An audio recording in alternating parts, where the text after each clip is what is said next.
What's up everybody, I'm Taneesky and I'm your new IDALS instructor, and today I'm going to teach you my choreography to Bitch I'm Back by Sidhu Moose Wala. It's an advanced piece, so make sure to get ready to train. I'll see you in class. Let's start with the choreography. We're gonna go into it. This is section number 1. It's a shorter piece, but it's also very intricate, so make sure you really focus on the details. Yes, we go. First step on 1, 5, 6, 7, 8. We do a variation of Boogaloo. I go 1, 2, exactly. So what I'm doing is basically from right to left, I sway my body right and then left. I bend my knees almost as if I'm crashing my knees.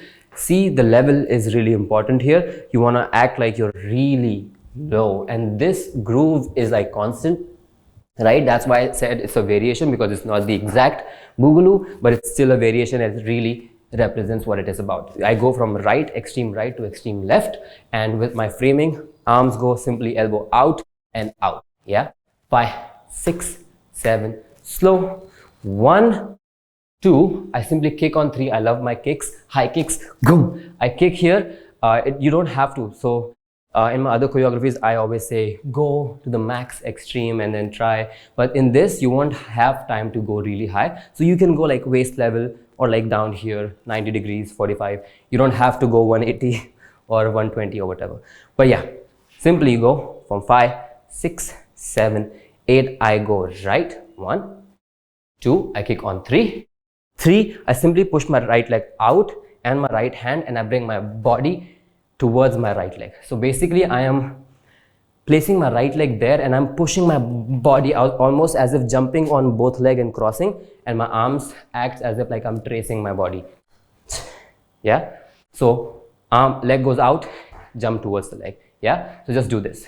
Ha and ha and ha and ha and ha and ha. So basically I am going towards the leg that is in the air. If my right is in the air, I go towards it by jumping on both my legs, left leg being in the front. And now left is in the air, I jump, and now right is in the front. So, and the first one, I use my arms as if I'm tracing my body. Boom.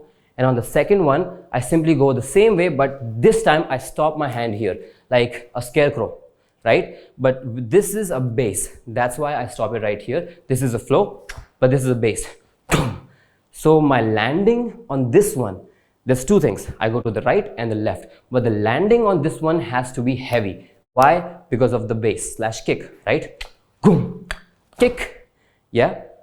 And then I simply twist out, my hand flicks to the back, go out. This is a bass. And then the third bass will be a touch and go. Touch and go meaning I'm not hitting and waiting for the next step. The hitting is the initiation of the next step. Okay? So I simply go out, and then as soon as I go back, I go out. Yeah. So it is like more like carving a picture. And then I just simply rond de jambe with my left leg. Let's go back to the top, see what's happening. From the top, 1, 5, 6, 7, 8, Boogaloo. 1, 2, 3, 4, 5, and 6. That's the count. Yep. 7, 8, 1, 2, and 3. Yeah. So this is a combination of us catching the flow of the song and the instruments in the back. So you'll see me catching bass, bass. So it is like a combination of two, right? That's why counts are really important on this one as well, as much as the details. Let's go from the top again, slow.